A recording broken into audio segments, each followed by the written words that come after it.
One wrong number on a house sign, and 3 lives in Bemidji went off the rails. In this town, even a small mistake costs too much. Package mix-up. Frank Carter had worked as a mailman in Bemidji for over 20 years. Everybody knew him, the simple man with the hunched back, always tugging at his cap, breathing heavy, like snow and cold had pressed him into the ground. But that evening he was especially worn out. The day had been long, wind hurled wet flakes into his face, the bag cut into his shoulder, and his boots drowned in the gray slush of thawing ice. He stopped on a deserted street, rows of identical houses staring at each other with the same windows and the same mailboxes. Frank shivered and muttered into his mustache. All these houses look the same, might as well spin a roulette wheel for all the difference it makes. A neighbor's dog, a black retriever with a nose always wet, barked and jumped toward a porch. Its jaws snapped, and the metal 2 on a house number came loose, hanging on one rusty nail. The digit swayed back and forth like a drunk dancer. The dog pawed at it, happy to keep the game going. Frank squinted, wiped his glasses with a mitten, but the blizzard and fatigue did their job. 412 and 421, he didn't see the difference. He pulled a gray box from the bag. The paper was damp, but the label still read in neat type, Michael Harris, a gift for someone important. Frank left it on the porch, took the required photo, shoved the phone back into his pocket. Snow thickened, lamps flickered. The air was silent except for his own breath and the crunch of his boots. For a moment he thought he heard a clock inside the box ticking. His hand lingered on the lid, doubting himself. Then he pulled away, adjusted his cap, and walked on, leaving a trail of prints. Minutes later, the porch stood empty. The box waited for the wrong man. In Bemidji, everything balanced on small things, on a dangling number, on a snow clump covering a sign, on a mailman too tired to check twice. That's how it began, one swapped digit setting off a chain of ruin. Tom Henderson wasn't used to gifts from fate. His house on Bemidji's edge looked as tired as he did. Peeling paint on the porch, a crack in the window, empty beer cans scattered across the snow. Inside wasn't better, smell of damp and cheap cigarettes, plates with dried food stacked near the couch. When he stepped out for mail, his eyes caught on a neat gray box waiting on the porch. No advertisement stamp, no bill inside, just a box. Tom bent, picked it up, muttered, "Maybe pizza, somebody remembered I'm alive." But the label read Michael Harris, 412 Oak Street. His sign said 421, wrong address. He should have walked it down the street, that's what decent people do.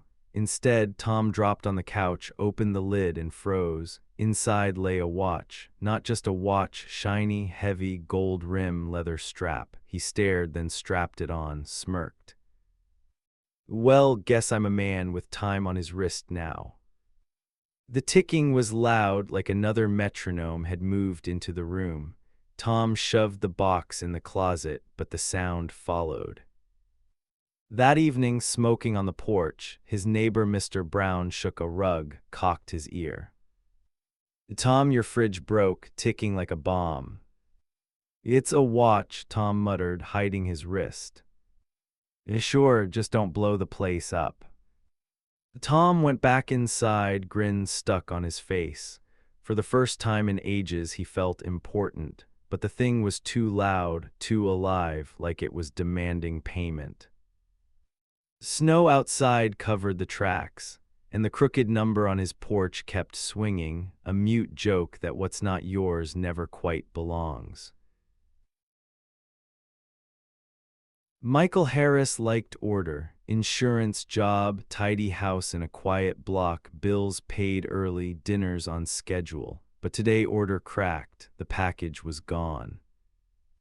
He checked the porch, checked the neighbor's, checked the box, empty. His wife Sarah reminded him that evening, "You promised this year's gift would be special."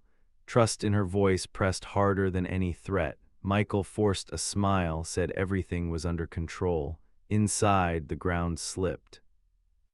Next morning, he stood in line at the post office. People grumbled, smell of wet coats and cheap machine coffee filled the air. He clutched the tracking printout.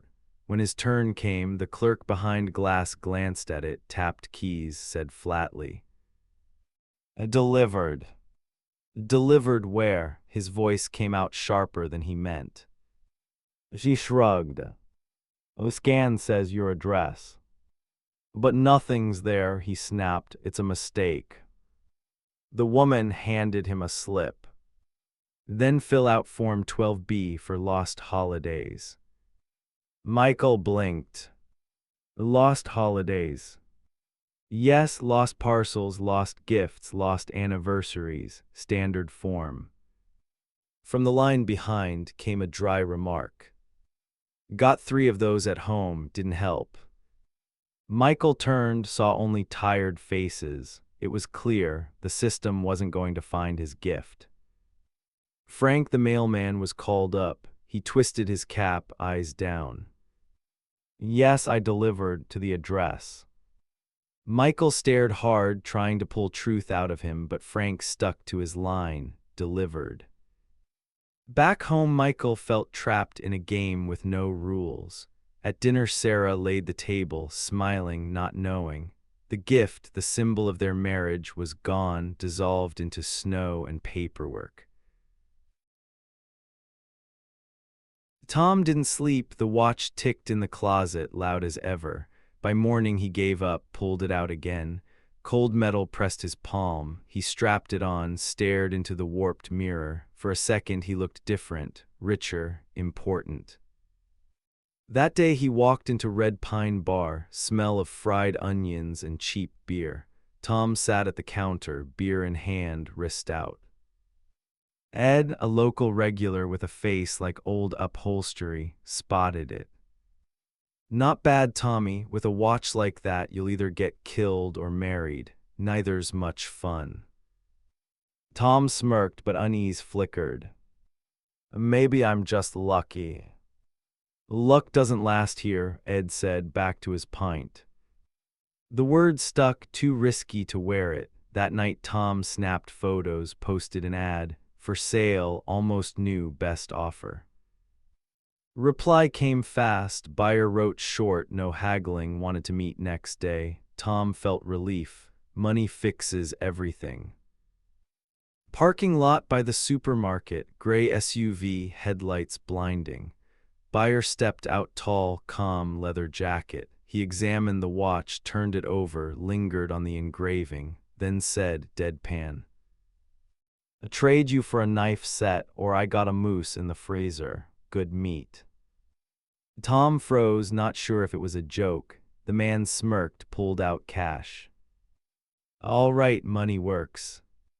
The bills landed in Tom's hand, sweet relief, but as the SUV drove off, the air felt wrong, too easy, too smooth.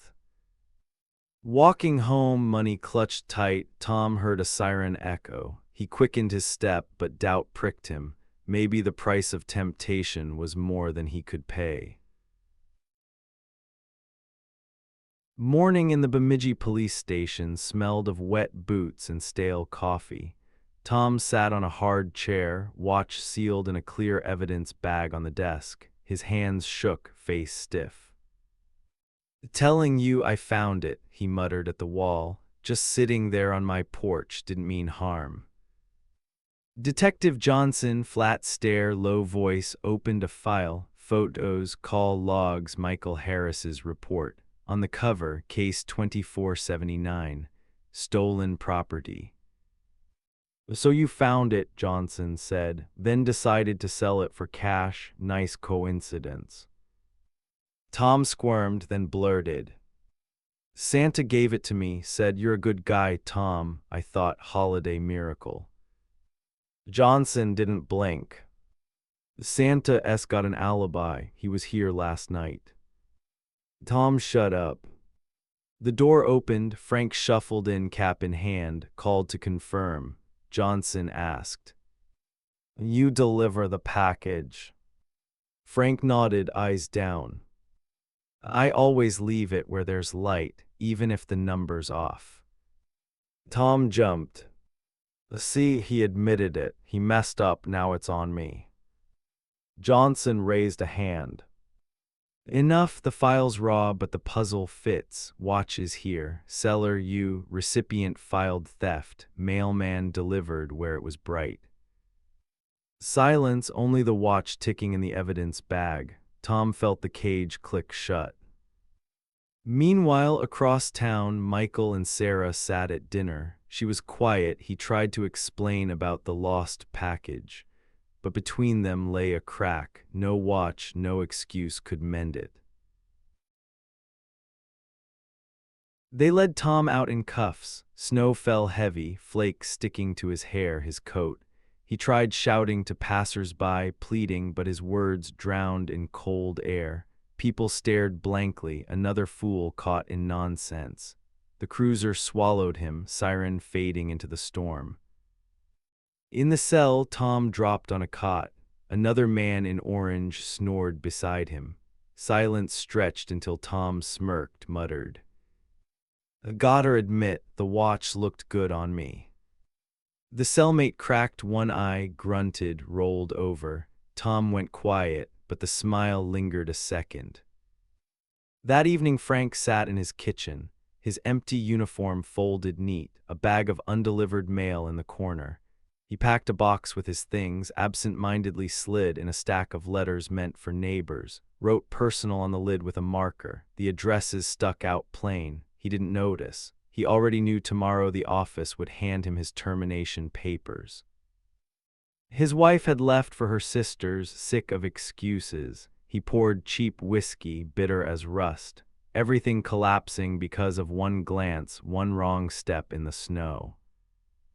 Michael and Sarah spent their evening in silence. She set plates but barely touched food. On the sill sat a cake with "Happy Anniversary" written in frosting, candles never lit. Michael talked about the post office, the missing package. Sarah just shook her head. For her, the gift wasn't a thing but attention, and it hadn't come. Their talk slid into silent blame, heavier than any shout. The local news ran a short piece. Bemidji man arrested for selling stolen watch. Postal worker suspended. Investigation ongoing. The anchor's tone was dry, like a weather report. On Oak Street, two porches glowed, 412 and 421. Just swapped digits, enough to shatter 3 lives like ice breaking up in spring. The watch lay in a police bag, glass catching the lamp. No one heard its ticking now, but it kept time anyway. In Bemidji, even a small mistake can wreck everything. Sarah sat alone at the table. White cloth, cake with "Happy Anniversary" in frosting, candles unlit. A fork rested beside the plate, waiting for a party that never came. Michael slouched on the couch, beer can in hand. The TV flickered. The anchor's voice, "Bemidji man arrested for selling stolen watch. Postal worker fired. Delivery error cited as cause." Sarah cut a slice, tasted it, said without looking up, "At least the frosting's sweet." Michael glanced over, muttered after a pause, "Want another piece?" On screen the ticker rolled, more snow expected in Bemidji. Residents advised not to leave meat on balconies, temperatures unstable. Outside snow poured heavy, burying the street. In the yard, a lopsided snowman stared with coal eyes. Instead of a carrot, a beer can stuck out for a nose. The camera lingered on 2 doors, 412 and 421, numbers shining in the lamplight, indifferent to how many lives they'd scrambled. The story ended in silence, and the snow kept falling as if nothing had happened.